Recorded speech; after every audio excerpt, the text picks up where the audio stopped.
السلام عليكم ورحمة الله تعالى وبركاته. نحمده ونصلي على رسوله الكريم. قال الله تعالى في كلامه المجيد وفي فرقانه الحميد: أعوذ بالله من الشيطان الرجيم. بسم الله الرحمن الرحيم. اتل ما أوحي إليك من الكتاب وأقيم الصلاة إن الصلاة تنهى عن الفحشاء والمنكر. সদাকাল্লাহুল আযীম। সম্মানিত মুসল্লিয়ানে কেরাম, আমরা আজকে আল্লাহ পাকের দরবারে শুকরিয়া আদায় করছি যে মহান আল্লাহ পাক মাহে রমজানের আজকে 17তম তারাবিতে আমাদেরকে শরীক হওয়ার তৌফিক এনায়েত করেছেন। সেজন্যে আসুন আমরা প্রথমে মাবুদের দরবারে কালেমাতুশ শুকর আদায় করছি। আমরা সকলে মহাব্বতে ঈমানের সাথে প্রাণবন্ত আওয়াজে পড়ছি আলহামদুলিল্লাহ। আমরা দরুদ এবং সালাম পেশ করছি আমাদের প্রিয় নবী, কলিজার টুকরা নবী, দু জাহানের বাদশাহ নবী মুহাম্মদুর রাসূলুল্লাহ সাল্লাল্লাহু আলাইহি ওয়াসাল্লামের প্রতি। সম্মানিত মুসল্লিয়ানে কেরাম, আজকে আমরা জানব মানব জীবনে নামাজের গুরুত্ব কতটুকু। আমরা এই বিষয়ে ইনশাআল্লাহ আলোচনার জন্য আমি সিলেক্ট করেছি সূরা আনকাবুতের ৪৫ নম্বর আয়াতে কারিমা।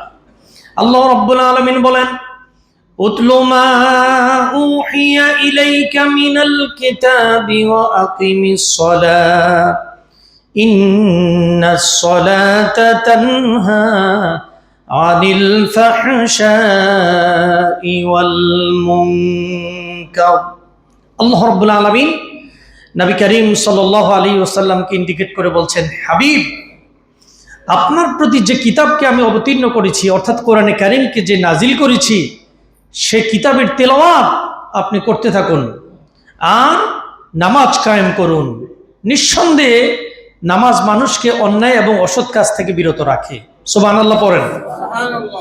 সূরা আনকাবুতের এই ৪৫ নম্বর আয়াতে কারিমে আল্লাহ রাব্বুল আলামিন আমাদেরকে দুটি নির্দেশ করেছেন। এর একটি হচ্ছে কোরআন তেলাওয়াতের জন্য নির্দেশ দিয়েছেন, আর দ্বিতীয়টি হচ্ছে নামাজ কায়েম করার জন্য নির্দেশ দিয়েছেন। বলুন তো দেখি কয়টা নির্দেশ? সবাই বলুন। এর একটা হচ্ছে কি?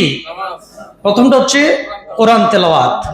নফল ইবাদতের মধ্যে সবচেয়ে সেরা ইবাদতের নাম হচ্ছে কোরআন তেলাওয়াত। আল্লাহর নবী বলছেন, আফদালুল ইবাদতে তিলাওয়াতুল কোরআন।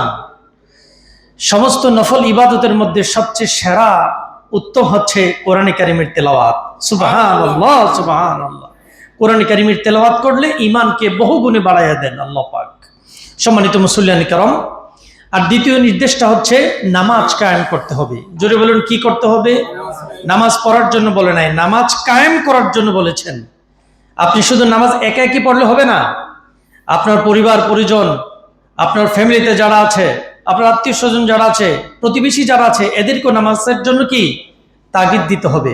আপনি একটা দোকানের মালিক, আপনার দোকানে ৫ জন সেলসম্যান আছে মুসলমান, আপনি নিজে নামাজে আসেন কিন্তু ওরা নামাজে আসে না, তাহলে আপনার নামাজের ১ পয়সার দাম হবে না।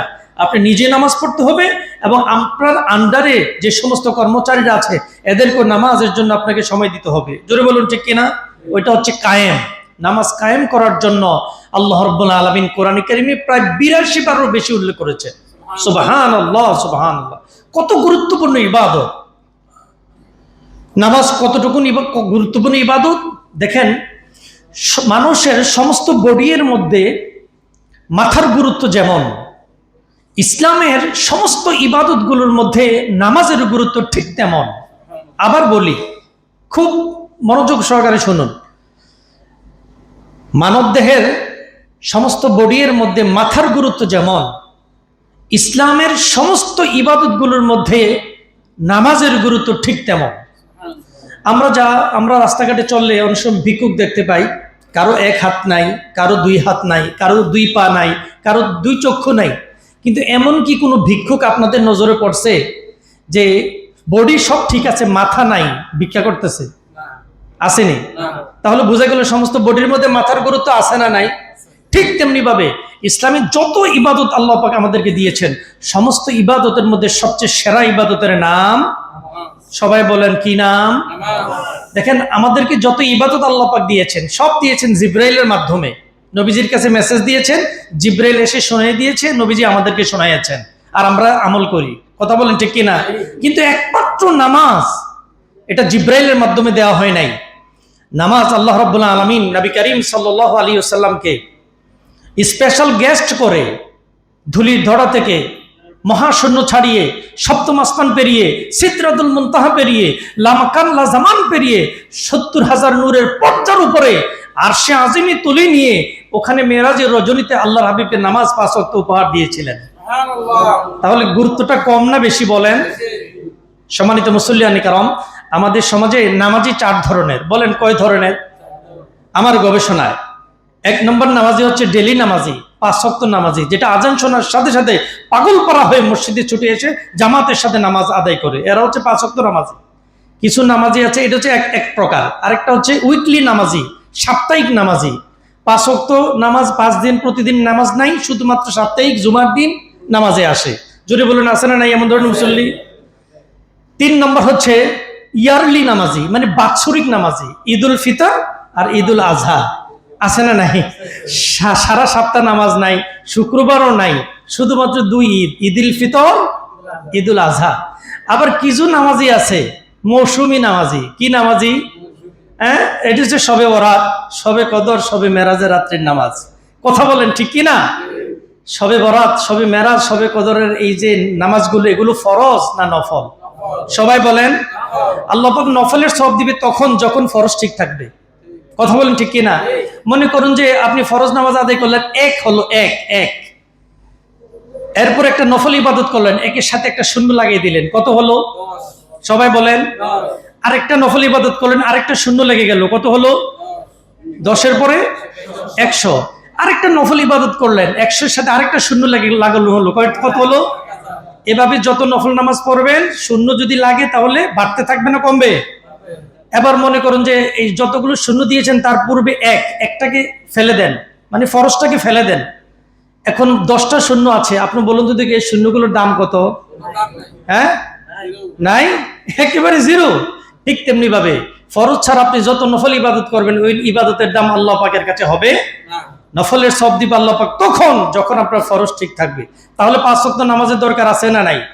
৫ ওয়াক্ত নামাজ পড়লে আল্লাহ রাব্বুল আলামিন ৫টি পুরস্কার দেওয়ার ঘোষণা করেছেন। জোরে বলুন সুবহানাল্লাহ। আল্লাহর নবী বলেন, মান হাফাজা আলাস সালাত আকরামাল্লাহু বিখামসি খিসাল ইয়ারফাউ আনহু দাইকাল মাউতি ওয়া আযাবাল কবরি ওয়া ইউতিহিল্লাহু বিয়ামিনিহি ওয়া ইয়ামুররু আলাস সিরাতি কাল বারকি ওয়া ইউদখিলুহুল জান্নাতা বিগাইরি হিসাব। আল্লাহর নবী বলছেন ৫ ওয়াক্ত নামাজের জন্য ৫টি পুরস্কার। জোরে বলুন কয়টা? ১ নাম্বার হচ্ছে যারা ৫ ওয়াক্ত নামাজি হবে এদেরকে মৃত্যুর যন্ত্রণা তাদেরকে দেয়া হবে না, একেবারে আসানের সাথে তার রূহটাকে কবজ করে নেওয়া হবে। সুবহানাল্লাহ বলেন। ছোট্ট বাচ্চা মায়ের দুধ পান করতে করতে যেমনি ভাবে ঘুমিয়ে যায়, টের পায় না, ঠিক তেমনি তার চেয়েও বেশি আসানের সাথে নামাজি ব্যক্তির রূহটাকে নেওয়া হবে, ওই ব্যক্তি কখনো টের পাবে না। আল্লাহু আকবার। ১ নম্বর পুরস্কার। ২ নম্বর পুরস্কার হচ্ছে নামাজি ব্যক্তিকে যখন কবরে রাখা হবে, কবরে আযাব তাকে দেয়া হবে না। সুবহানাল্লাহ বলেন। ৩ নম্বর পুরস্কার হচ্ছে নামাজি ব্যক্তি যখন হাসরের ময়দানে উঠবে, ডান হাতে তাকে আমলনামাটা দেয়া হবে। আর যে ব্যক্তির ডান হাতে আমলনামা আসবে, ওই ব্যক্তি বেশক আল্লাহর জান্নাতি বান্দায় পরিণত হয়ে যাবে। ৪ নম্বর পুরস্কার হচ্ছে নামাজি ব্যক্তিকে ফুলসিরাতের একটা পোল আছে, ৩০,০০০ বছর লাগবে ওই পোলটাকে পার হতে। এভাবে উঠতে হবে ১০,০০০ বছর, এভাবে যেতে হবে ১০,০০০, আবার এভাবে নামতে হবে ১০,০০০, মোট কত? ৩০,০০০। কিন্তু ৫ ওয়াক্ত নামাজি ব্যক্তি যখন এই পোলের কাছে যাবে, একেবারে বিদ্যুতের আকারে এই পোলটাকে, বিশাল এই ব্রিজটাকে আল্লাহ পাক পার করে দেওয়ার ব্যবস্থা করে দিবেন। নামাজি ব্যক্তি যখন হাসরের ময়দানে দাঁড়িয়ে যাবে, আল্লাহ পাক যখন দেখবেন তার আমলনামাতে ৫ ওয়াক্ত নামাজের সওয়াব আছে, আল্লাহ পাক বিনা হিসেবে তাকে জান্নাতুল ফেরদাউসের মেহমান বানিয়ে দিবেন। যে ৫টা পুরস্কারের কথা বললাম, এগুলো আমাদের দরকার লাগবে কি লাগবে না? নিতে চান কি চান না? তাহলে ৫ ওয়াক্ত নামাজ আমাদেরকে ঠিকঠাক ভাবে আদায় করার দরকার আছে না নাই? যারা ৫ ওয়াক্ত নামাজ পড়বে না, ঈমান আনার পরে যারা নামাজ ঠিকঠাক ভাবে পড়বে না, আল্লাহ এবং তার রাসূলের সাথে তার সমস্ত সম্পর্ক ছিন্ন হয়ে যাবে এবং পরকালে তার জন্য জাহান্নাম অবধারিত হয়ে যাবে। আল্লাহ রাব্বুল আলামিন সূরা মুদ্দাসসিরের ৪০ নম্বর আয়াতে বলছেন, ইয়াতাসাআলুনা আনিল মুজরিমিন মা সালাকাকুম ফি সাকার ক্বালু লাম নাকু মিনাল মুসাল্লিন ওয়ালাম নাকু নুতঈমুল মিসকিন। বেনামাজিদেরকে জিজ্ঞেস করা হবে তোমরা কেন জাহান্নামে আসলে? ওরা বলবে আমরা দুইটা কারণে জাহান্নামে আসছি। এর একটা কারণ হচ্ছে আমরা সময় মতো নামাজ পড়তাম না, এবং আমাদের সমাজের ইয়েতিম মিসকিন বিধবা যারা আছে এদেরকে অন্ন বস্ত্র বাসস্থান শিক্ষা এবং চিকিৎসার সুব্যবস্থা করে দিতাম না, এই কারণে আমাদেরকে জাহান্নামে আসা লাগছে। সম্মানিত মুসল্লিয়ানি কারাম, আমরা যেন ঠিকঠাক ভাবে যেন নামাজ আদায় করতে পারি, তৌফিক যেন আল্লাহ পাক আমাদেরকে দান করেন, বলুন আমিন। আমরা নামাজ পড়বো না নামাজ কায়েম করব? হ্যাঁ, আমরা আমাদের স্টাফ যারা আছে এদেরকেও আমরা নামাজে নিয়ে আসবো। আমরা আল্লাহ যেন আমাদের সবাইকে যেন নামাজের প্রতি যত্নবান হওয়ার তৌফিক যেন আল্লাহ পাক দান করেছেন। কুমিল্লা শহরের চমৎকার একটি মসজিদ, আমাদের এই সাত্তার খান কমপ্লেক্স মসজিদ আপনাদের জন্য উৎসর্গ করে দেওয়া হয়েছে। এত সুন্দর আয়োজন পেয়ে যদি আমরা নামাজটি ঠিক মতো না পড়ি তাহলে আমাদের ভাগ্য খারাপ। জোরে বলুন ঠিক কিনা? সেই জন্য আল্লাহ যেন আমাদেরকে নামাজি হওয়ার তৌফিক দান করুন, বলুন আমিন। আগামীকাল বলবো চমৎকার নামাজের ব্যাপারে, মোস্ট ইম্পর্টেন্ট কথা ইনশাআল্লাহ। সে কথা শোনার আমন্ত্রণ জানিয়ে আজকে আমি এখানে শেষ করছি। আমরা সবাই দাঁড়িয়ে